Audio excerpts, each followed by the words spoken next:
नमस्कार साथियों, स्वागत है आप सभी का बातें बाजार की पर। पेटीएम के स्टॉक्स पर जो असर है वो आगे कंटिन्यू होता हुआ दिख रहा है। कारण इसलिए क्योंकि आज आरबीआई ने पेटीएम पेमेंट बैंक को ऑपरेशनली बंद कर दिया है। यानी कि आने वाले समय में पेटीएम के शेयर्स पर असर बाजार को एक्सपेक्ट हो रहा है। खबर यह है कि all eyes on Paytm shares on Monday. माना जा रहा है कि लोअर सर्किट तक जा सकता है, इस तरह की हेडलाइंस चल रही हैं क्योंकि आरबीआई ने पेटीएम पेमेंट बैंक का लाइसेंस रद्द कर दिया है। इसका अर्थ क्या होगा, किस तरह से यह आने वाले समय में पेटीएम को असर पहुंचाएगा, क्या पेटीएम खुद बंद हो जाएगा, ये सारी बातें आज के सेशन में सिलसिलेवार तरीके से डिस्कस करेंगे। फिलहाल अपडेट्स को इस रूप में समझिए कि आरबीआई ने बैंक से कहा है कि अब आप बैंकिंग का काम बंद कर दीजिए। हेडलाइन कुछ न्यूज के अंदर इस तरह निकल कर आती है, चर्चा आती है आरबीआई की तरफ से, RBI cancel the licence of Paytm payment bank limited. अप्रैल 24 की ये न्यूज है। बैंकिंग लाइसेंस कैंसिल होने की खबर जैसे ही बाहर आती है तो बैंकिंग रेगुलेशन का जिक्र बाहर निकल कर आता है। कहा जाता है कि बैंकिंग रेगुलेशन एक्ट की धाराओं के तहत इसके साथ बैंकिंग का सिस्टम बंद किया जा रहा है।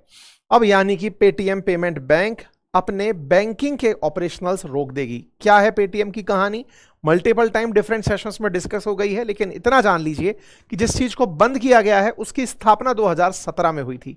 पेटीएम सुर्खियों में थी अपने लार्जेस्ट, मतलब इंडिया के अब तक के सबसे बड़े आईपीओ में से एक पेटीएम का आईपीओ आया था जो 18,300 करोड़ रुपए का था। पेटीएम के डिफरेंट काम में एक काम पेटीएम बैंक का भी है।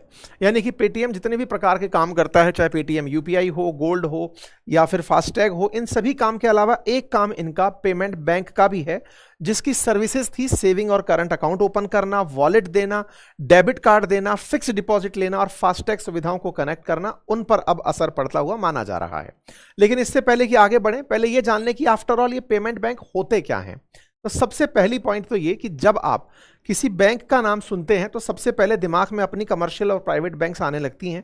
आपके दिमाग में एसबीआई, पीएनबी, एचडीएफसी, एक्सिस, ये सब बैंक एक साथ आना शुरू होती हैं जिनके कहीं ना कहीं ऑफिसेज होते हैं। तो सबसे पहले पेमेंट बैंक समझिए कि इसका कोई फिजिकल ऑफिस नहीं होता है। नंबर एक, मतलब आप इन्हें केवल मोबाइल में ही पाएंगे, ये जमीन पर आपको ऑफिस बने हुए दिखाकर नहीं दिखेंगी। Number one. नंबर टू, इनमें आप पैसा जमा करा सकते हैं अधिकतम 2 लाख रुपया, इससे ज्यादा पैसा जमा नहीं करा सकते।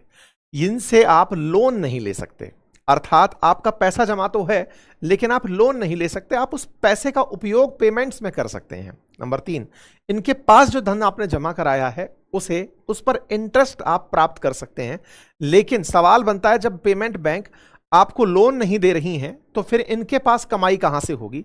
तो कहा जाता है कि इन्हें अपने पास जमा 75% धन का इन्वेस्टमेंट गवर्नमेंट सिक्योरिटीज में करना होता है, जो जीसैक आते हैं उनमें करना होता है, और उनसे मिले हुए ब्याज से ये कस्टमर्स को उसको सप्लाई कर सकती हैं। ये काम इनके पास दिया जाता है। ठीक है साहब। तो कुल मिलाकर के इनके पास ना तो लोन सुविधा होती है, ना क्रेडिट कार्ड की सुविधा होती है। आपका पैसा जमा है तो उसके लिए आपको डेबिट कार्ड मिल जाएगा, आपके लिए सेविंग अकाउंट की तरह इंटरेस्ट पेमेंट यहां मिल जाएगा। लेकिन आप इनमें चूंकि ब्याज के नाम पर बहुत कम ब्याज पाते हैं, तो बड़ा सवाल लोगों के दिमाग में यही रहता था कि फिर इनका उपयोग होता क्या था। तो देखिए, जितने भी ऑनलाइन फिनटेक कंपनीज थी जो आपको सर्विसेज दे रही थी, चाहे आप क्रेडिट कार्ड का बिल पे कर रहे थे, बिजली का बिल पे कर रहे थे, फ्लाइट टिकट्स बुक कर रहे थे, रेल टिकट्स बुक कर रहे थे, तो इन्होंने इन्हीं के लिए एक ऑप्शन दे दिया था कि जब आप बैंकों से पैसा निकाल कर यहां लेकर आते हैं तो क्यों ना ऐसा करिए कि आप हमारे अकाउंट में ही पैसा डालकर रख लीजिए, हम आपके रखे हुए पैसे पर ब्याज भी देते रहेंगे और आप यहीं से ही पेमेंट करते रहना। तो एक तरह से समझिए कि आज जितने भी अपने फोन पे, गूगल पे, पेटीएम के वॉलेट्स हैं, ये किसी बैंक के थ्रू कनेक्टेड रहते हैं। ये तो पेमेंट एप्लीकेशंस हैं। इन्होंने एक सुविधा दी थी कि सुनो, वहां से पैसा निकाल के हमारे ऐप पे डाल के रख लो और यहां से पेमेंट करते रहना। आप में से कुछ लोग वॉलेट की बात करने लगेंगे। यहां पर इन्होंने वॉलेट के अलावा एक बैंक अकाउंट का ऑप्शन और दे दिया था कि आप हमारे बैंक अकाउंट में पैसे डालना शुरू कर सकते हो। तो साहब, इनके पास ही थी ये सुविधा या किसी और के पास भी? बहुत सारे हैं। एयरटेल की अपनी पेमेंट बैंक है, रिलायंस की है, आदित्य बिरला की है पेमेंट, जियो की पेमेंट बैंक है, चोला की है, एम पैसा की है, डिपार्टमेंट ऑफ पोस्ट की है, फिनो की है। बहुत सारी पेमेंट बैंक भारत के अंदर ऑलरेडी चलती हैं। तो अब सवाल बनने लगा कि साहब, जब ये सारे काम यूटिलिटी बेस्ड थे तो क्या ये चल भी पा रही थी? बिल्कुल चल पा रही थी भाई। इनके पास में बढ़िया से पेमेंट की कहानी जबरदस्त तरीके से थी। जैसे मैं आपको कुछ फिगर्स दिखाता हूं, ये पेटीएम पेमेंट बैंक के ही कुछ स्क्रीनशॉट्स हैं जो हमने लगाए। आप देखिए कि इनको पेटीएम पेमेंट बैंक से 19 करोड़ रुपए का 2019 में फायदा हुआ था। इन्होंने पेटीएम के पेमेंट बैंक के थ्रू 485 करोड़ के ट्रांजेक्शन्स 485 करोड़ ट्रांजेक्शन्स किए थे 4.6 लाख करोड़ रुपए के। मतलब समझकर देखिए कि इनकी इस पेटीएम पेमेंट बैंक से लोग खूब सारे ट्रांजेक्शन्स कर रहे थे। आंकड़ा बताता है कि इनके पास में 30 करोड़ तो 30 करोड़ तो वॉलेट थे पेटीएम में और 3 करोड़ इनके पास में बैंक अकाउंट थे। मतलब इतने सारे लोग इनके अकाउंट में पैसा रख करके बैठे हुए थे। इसी को इन्होंने फाइनेंशियल इंक्लूजन के तरीके से दिखाया था। इसका मतलब अगर इनके पास 30-35 मिलियन के आसपास अकाउंट्स थे तब उन सब पर पाबंदी लग गई, यानी कि पेटीएम पेमेंट बैंक अब बंद हो गया है। जब यह बंद हुआ है तो इसके पीछे की कहानी एक तरह से निकल कर आती है कि यह आरबीआई की गाइडलाइंस फॉलो ना करने के कारण ऐसा हुआ है। क्या गाइडलाइंस थी? बोले इनके द्वारा बहुत सी चीजें लापरवाही में की जा रही थी। मैनेजमेंट लापरवाह था। अच्छा, इनकी लापरवाही के भी बड़े रीजन थे। इनको लगता था बहुत कुछ करने के लिए और भी है, तो इनको संभालने में इतनी हेडेक क्यों लेनी। तो ऐसे में पता चलता है कि इन्होंने बहुत कैजुअल तरीके से बैंक चला रखी थी।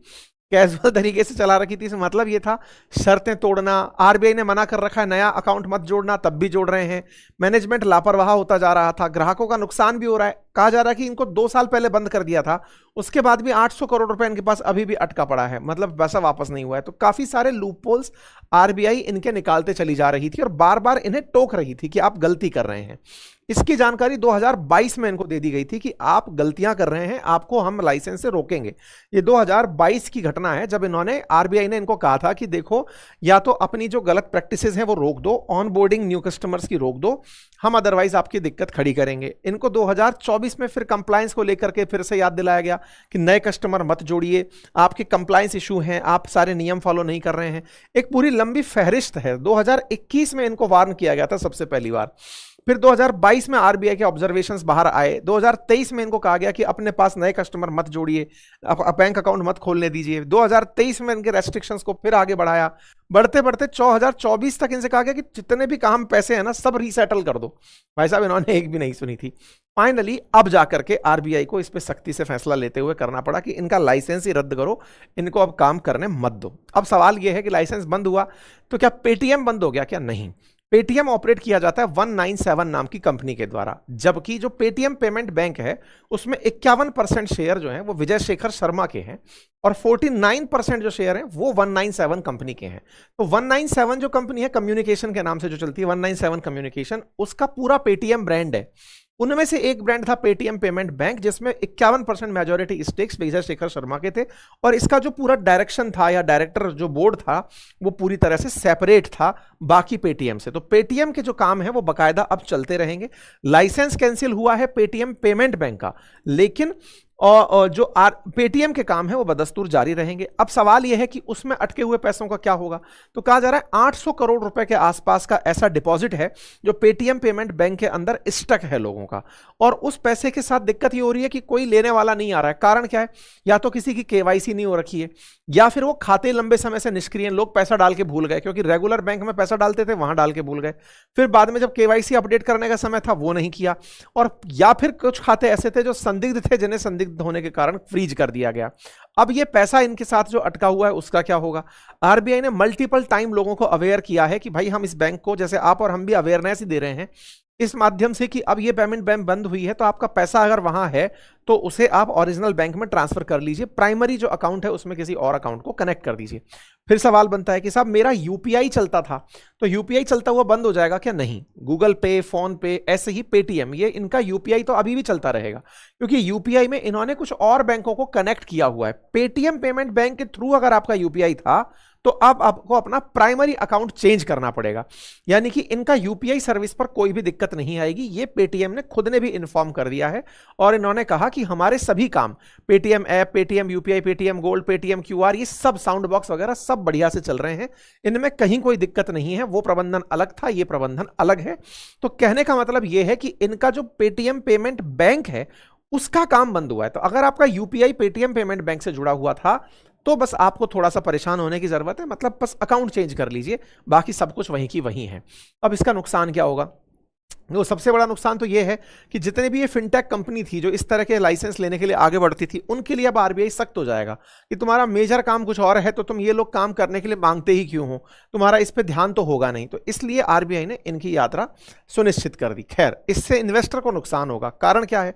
नुकसान इसलिए होगा क्योंकि लोगों को ना पेटीएम शब्द सुन के लगेगा पेटीएम पेमेंट बैंक बंद हो गई, तो कहीं पेटीएम के स्टॉक पे एक नेगेटिव सेंस जाएगा कि पेटीएम तो बंद नहीं हो गया। तो जो इन्वेस्टर है, जो निवेशक है, जो शेयर होल्डर है, वो फिर से निकलने लगेगा, और जब वो भागने लगेगा तो स्टॉक गिरेगा। तो ये एक तरह से कहिए कि नाम सेम होने का नुकसान होने लगेगा।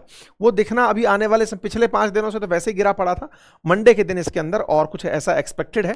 बाकी समझदारी से बात यह है कि अच्छे निवेशक बने रहेंगे जो समझदार हैं। बाकी जानकारी के लिए जानकारी थी। आप लोग इसे कैसे देखते हैं जरूर कमेंट बॉक्स में बताएं। चैनल पर नए हैं तो सब्सक्राइब कर लें। धन्यवाद।